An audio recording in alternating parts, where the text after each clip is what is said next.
Bismillahirrahmanirrahim.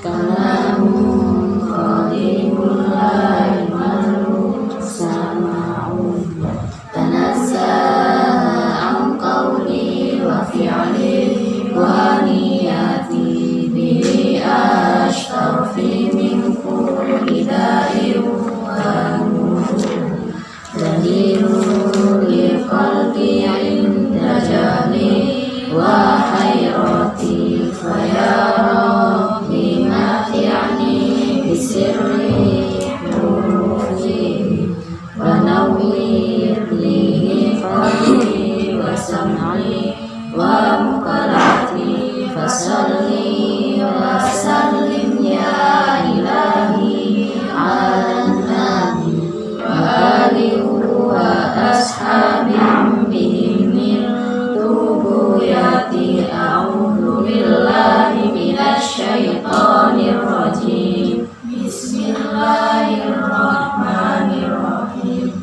Alhamdulillahi rabbil alamin. Arrahmanir rahim. Maliki yaumiddin. Iyyaka na'budu wa iyyaka nasta'in. Ihdinas siratal mustaqim. Siratal ladzina an'amta 'alaihim ghairil maghdubi 'alaihim waladdallin. Rabbi ighfirli wa liwalidayya wa lil muslimina amin. Bismillahirrahmanirrahim. Qala rabbi shrah li sadri wa yassir li amri wahlul 'uqdatam min lisani yafqahu qawli. La haula wala quwwata illa billahil aliyyil azim. Bismillahirrahmanirrahim. Farauhu wa rayhanu wa jannatu na'im. Farauhu wa rayhanu wa jannatu na'im.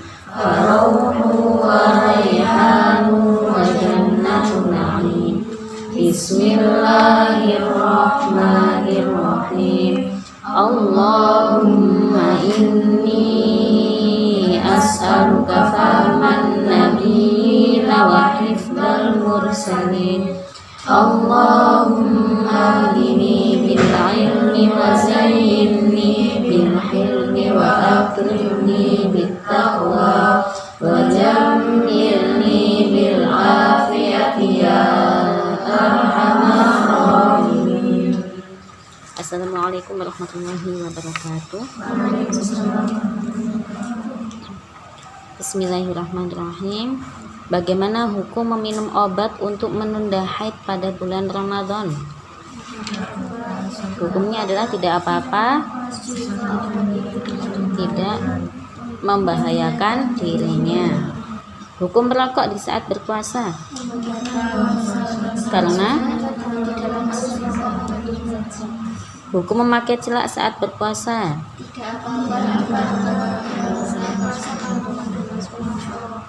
hukum orang yang meninggal sebelum membayar qada puasa Ramadan dapat diperinci hukumnya. Yang pertama adalah jika dia meninggalkan tanpa ada sebab, maka wajib membayar fidyah atau mengganti qada Ramadan, baik meninggal setelah tamakun atau sebelum tamakun. Terus yang kedua, apabila dia meninggal karena ada sebab, maka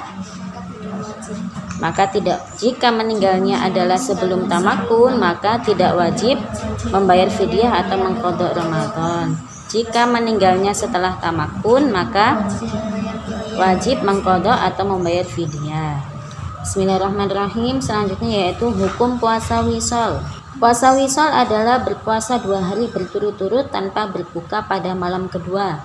Nah, ini yang biasanya dilakukan oleh Rasulullah, ya, puasa wisol.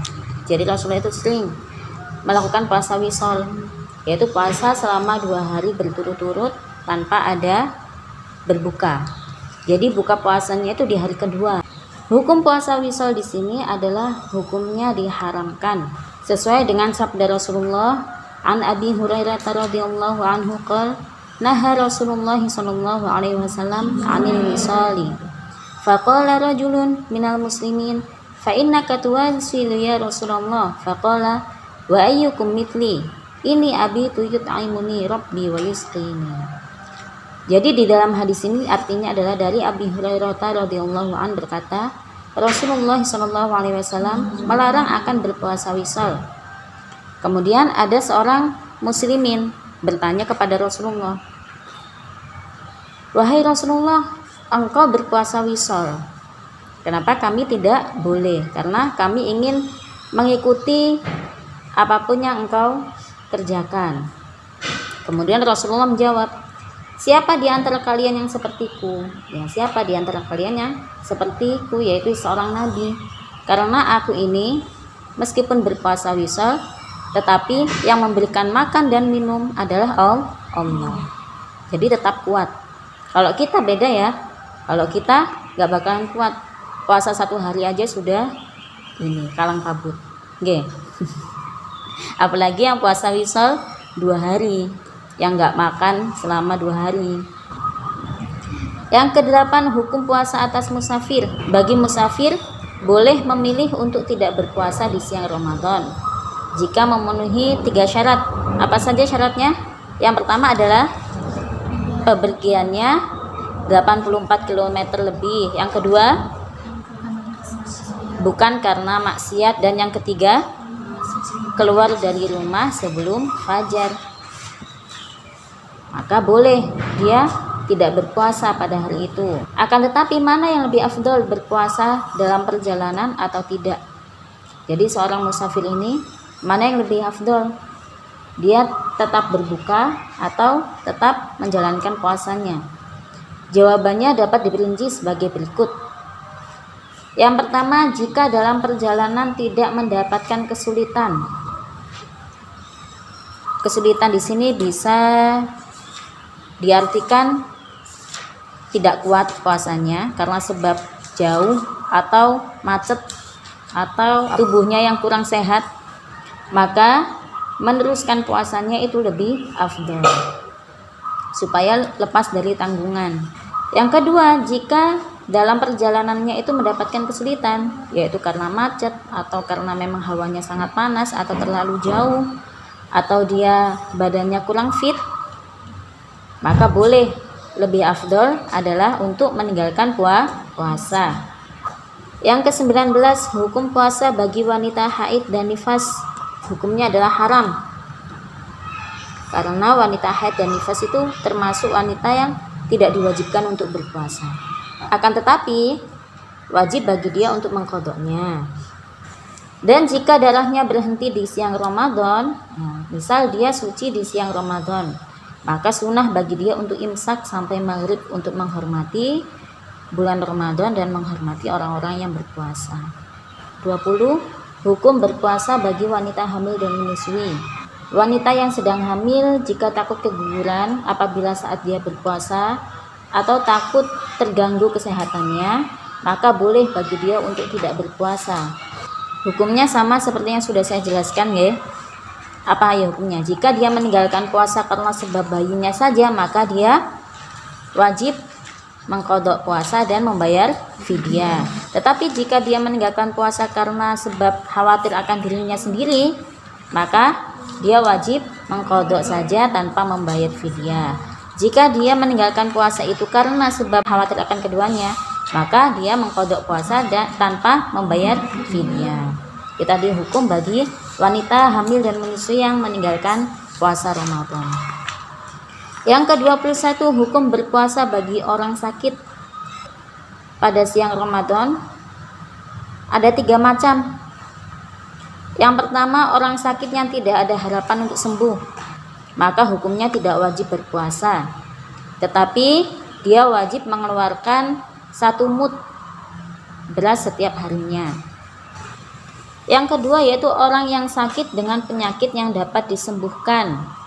Contohnya seperti sakit demam, sakit gigi, sakit pusing, sakit apa lagi? sakit mah. Nah, ini adalah sakit-sakit yang dapat disembuhkan. Jika dia merasa sakitnya itu akan bertambah parah jika dia berpuasa, maka boleh bagi dia untuk meninggalkan puasa.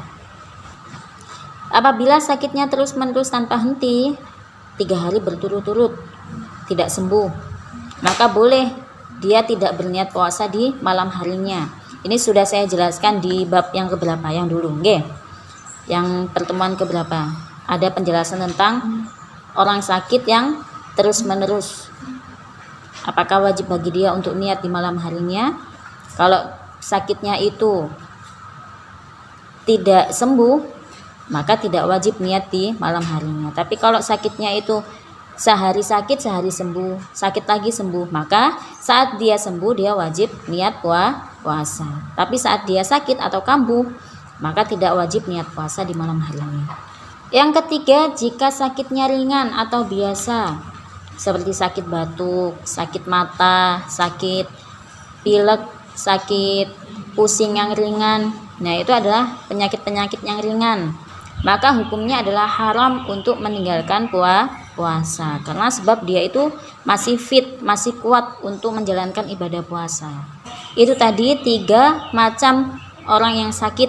Yang pertama adalah orang sakit yang tidak ada harapan untuk sembuh, maka boleh bagi dia untuk tidak berpuasa asalkan tetap membayar fidyah. Yang kedua adalah orang yang sakit yang bisa disembuhkan, maka boleh bagi dia untuk meninggalkan puasa, tetapi dia wajib mengqadanya di lain hari. Yang ketiga adalah jika sakit ringan, maka haram bagi dia untuk meninggalkan puasa. Yang ke-22, hukum berpuasa bagi orang jompo atau orang tua.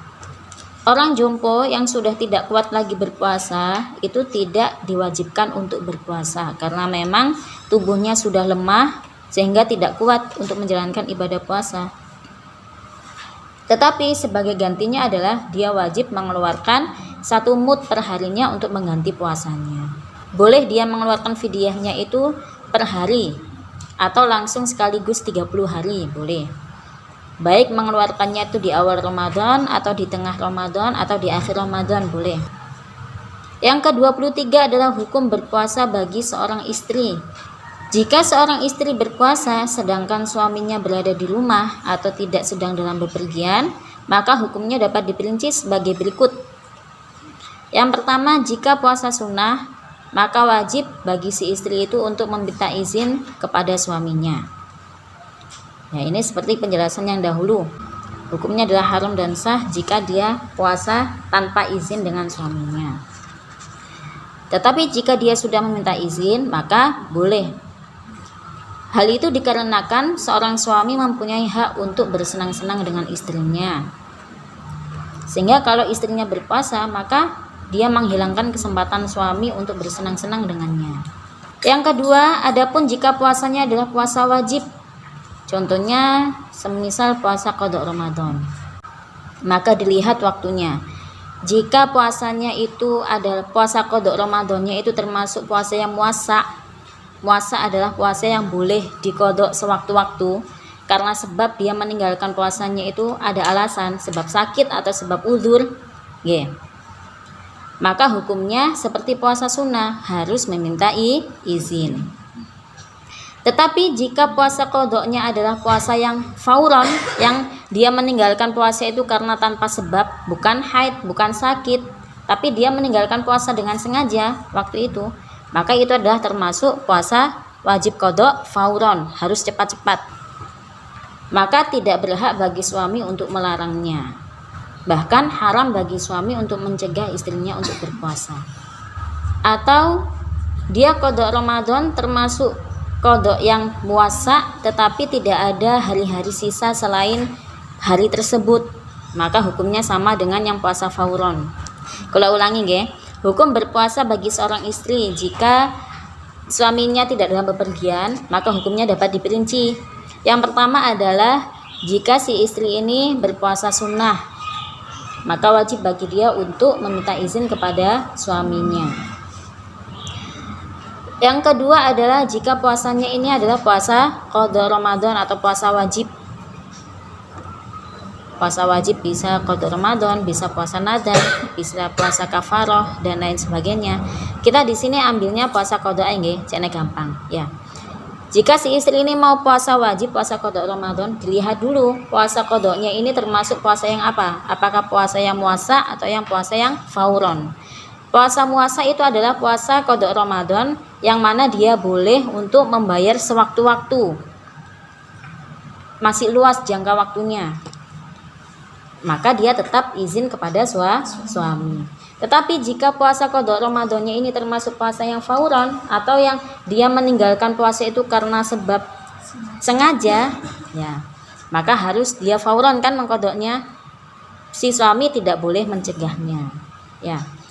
Atau dia puasa muasa tetapi tidak ada waktu selain hari tersebut. Misal dia hutang puasa 5 hari. Sedangkan menuju ke Ramadan ini tinggal 5 hari. Nah kan berarti tidak ada hari selain hari tersebut aja. Maka si suami, haram bagi suami untuk mencegah istrinya untuk berpuasa. Ke-24 hukum puasa atas anak kecil. Anak kecil yang belum mumayyiz maka tidak diwajibkan untuk berpuasa. Tetapi jika dia sudah berumur 7 tahun maka wajib bagi orang tuanya untuk menyuruhnya berpuasa sebagai latihan. Boleh puasa duhur dulu, boleh puasa asar. Kalau kuat sampai maghrib lebih baik, supaya dia menjadi kebiasaan nanti kalau sudah balik. Oke. Ketika genap berumur 10 tahun, maka wajib bagi orang tuanya untuk memukul si anak tersebut jika dia tidak mau berpuasa. Dan apabila anak tersebut balik di siang Ramadan, jika dia dalam keadaan berpuasa, maka dia wajib meneruskannya. Tetapi kalau pada waktu itu dia tidak berpuasa, maka bagi dia sunnah untuk imsak dan tidak wajib mengkodoknya, tetapi hukumnya sunnah. Visual ada yang tanyakan?